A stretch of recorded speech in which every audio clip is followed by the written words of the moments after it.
This morning I'm with Les Stuart here in Reefton.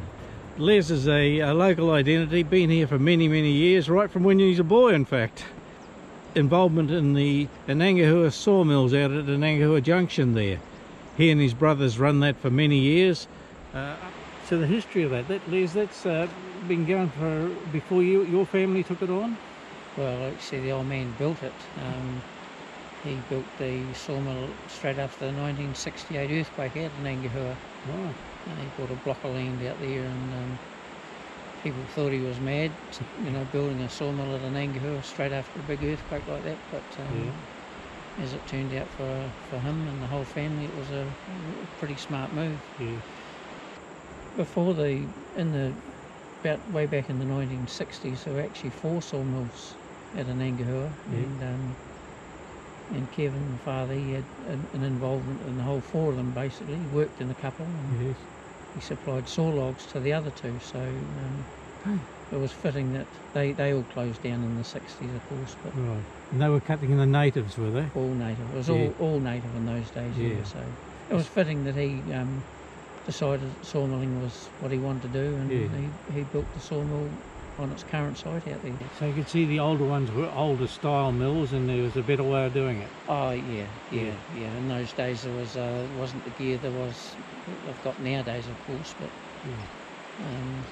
big old motors, and we've got one at Black's Point, which we'll show you later on, and both still running. The motor that run the mills and the big winch that he had in those, in the early 69, 70s around there are still running today. So mainly there's no remu and stuff out that way. No, it was beach and remu. It was, in fact, there was more remu than beach in those early days. You could market remu anywhere. It was a really high grade of furniture that people wanted, and door jambs and window reveals, and so it was more remu than beach, but there was a mix of beach in it, both silver beach and red beach, which we cut for many years. You know, when you started that one up, we cut beach right up until about 80s, probably early 80s. We cut quite a bit of beach, but then we made the change to radiata. And so that happened in about 1980. So that's a whole different range of equipment for rata, Pinus radiata, is it? Oh, absolutely, The big old gear was no good for that sort of stuff, so we did quite a fairly big investment in more modern gear in those days. You know, we went from the old circular saws to band saws, and sort of modernised everything up. And then the computer started to give you a hand working out the best optimisation for the logs? Well, no, we weren't that far ahead, but you know, we progressed as the years went on, and put more modern gear in, and so basically the guys were sitting on their bums, really just pushing buttons and cutting the timber from there. So and that, you know, it's expensive. We had to put debarkers in, you know, the changeover. We did that in about 1980. I think we went to the bands. And then in 1985 we had a major fire. I can remember it. We were halfway to work, about 7:30 in the morning, and we got a message from one of the guys that were picking up to go to work that someone had rung him and said the mill was on fire. Wow. And of course we're half an hour away from Reefton, and by the time the fire brigade got there, it was from end to end, and so we put it out, but we salvaged some gear out of it. When the fire brigade came, we knew the building was gone, but we kept pouring water onto the head rig, and the carriage, and all the more expensive gear. So we kept that cool, and it never buckled, so we actually reused that. Got it redone up again and reused all that, but the building was totally gone. So we built it over it about 3 times. Dad built one, and then when my brothers Bill and Phil came back into the business, that was about in the early 70s. They built over top of that one, and bigger. Got bigger, It left the small mill that Dad had there, just expanded it out over top. Yes. And then we did it again in 85 when we got burnt out. We were going within 3 months. It took us from zero to having our plant back and operating again. It took us about 3 months. So, and we kept all the staff on, and we sent all our gear away to get fixed up. And so Kevin was still about then, and your two brothers and yourself. Yep. And Debbie was doing the books and things. Was she the administrator for your mill? She was, yep. Yeah. A real family affair it was. It was. We all had our different roles. Yes. Bill, and he's the oldest brother, he was our saw doctor. Yes. Because when we got banned, you'd go through 2 or 3 band saws a day. Would you? Yeah. And that's an art in sharpening them. Yes. So, it could happen, and it did happen quite often. You could change a band saw at morning tea time and cut one log and hits a stone, and it comes out. So, we had half a dozen on hand all the time. Because once they hit a stone, they were gone. Yeah, too big. Cark the timber too much. So. So he had a dedicated shed that he worked in all the time. Yeah. Keeping things right. He was. That was his part of it. Yeah. So now your other brother? And Phil, he came back around just a wee bit later than Bill into the mill, and he was a truck driver because we used to cart all our own logs in those days. And he did all the maintenance in his spare time because he could do that, drive the truck and do the maintenance. But so like a big logging truck you see today with a truck and then the big trailer with the stanchions on her and things? Yeah, the trucking trailers, And how far away did he venture to get stuff? Down to Greymouth. At the end when we were on Radiata all the time, we'd cart from way down by Greymouth there. So, getting up in K's. But, with his engineering side of it, as we progressed and got more modern machinery and more gear around us, if you got more gear, you have more breakdowns. So Phil had to get off the truck, and he did all our maintenance and welding, and we just put the local guy on the truck and just carried on as normal. And your role was like the manager of the mill itself? I was, yeah. I sort of looked after that side of it. And I wouldn't say it was managing.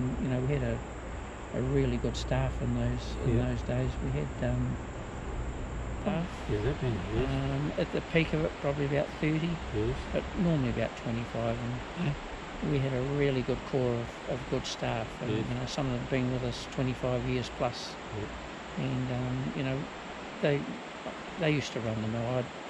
And my role really was just to tell them what to cut, and I was doing all the marketing. That was the hardest part, was to get out there and find the markets for this product we had.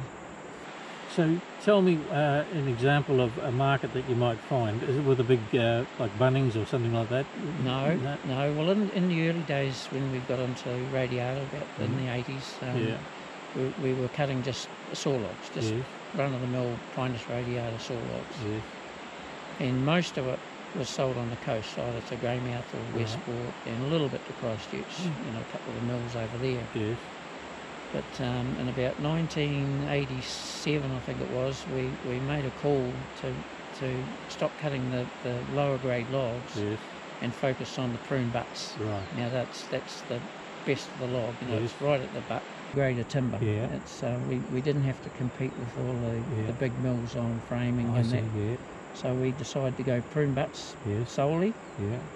We bought as many prune butts as we could from the west coast. And we bought prune butts from Nelson. So we had prune butts coming all the time.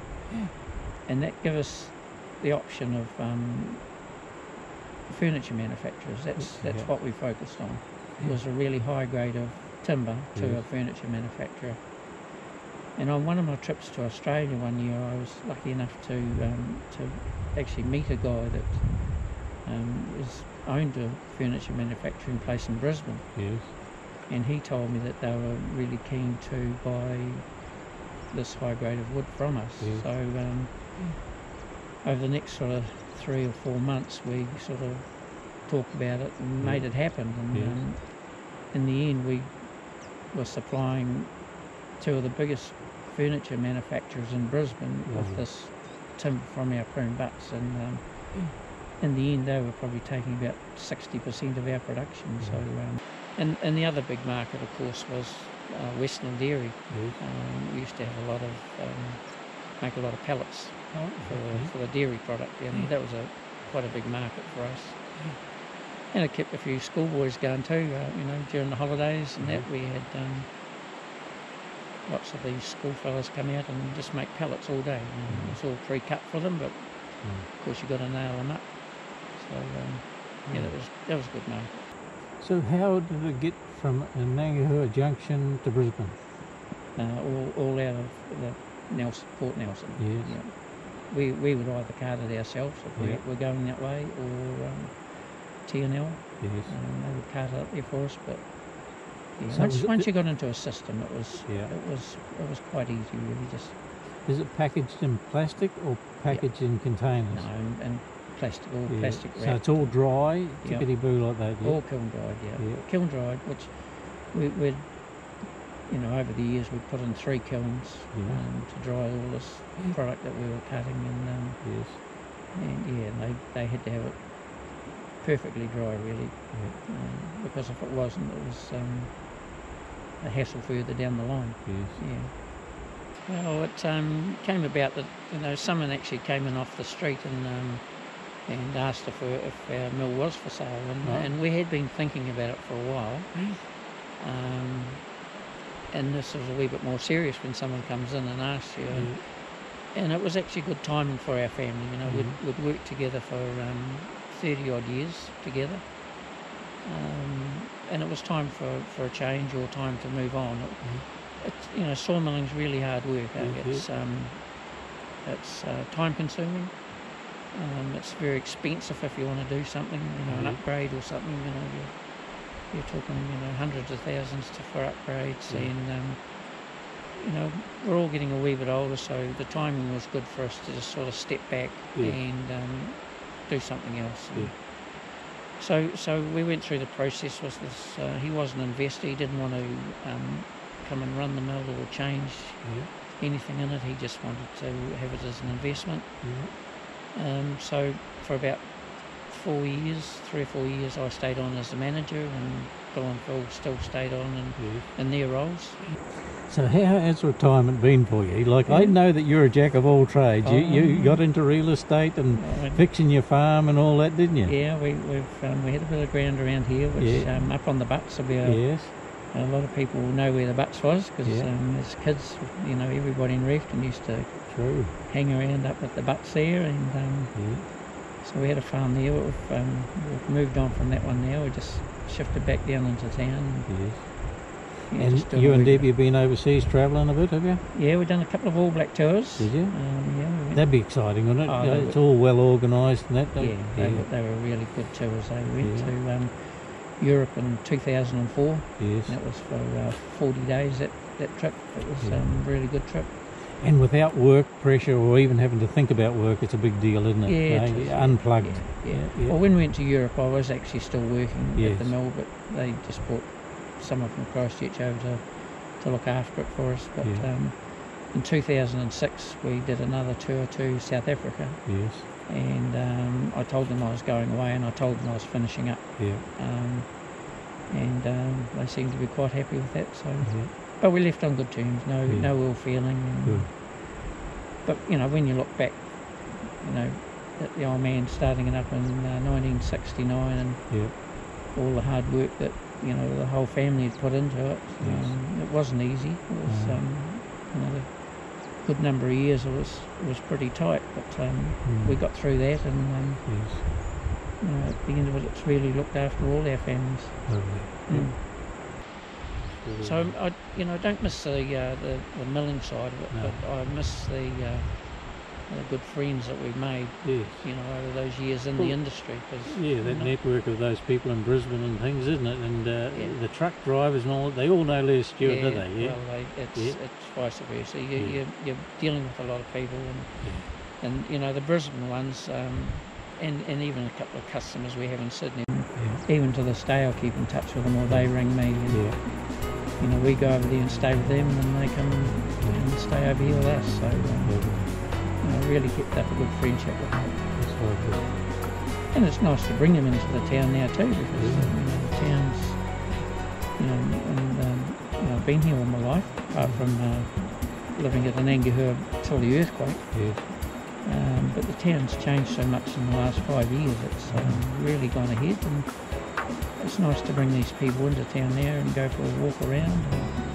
And then they get this powerhouse operating here, and Be fabulous, we've got a great golf club out there. A few of them play golf, and, so it's just nice to bring them here.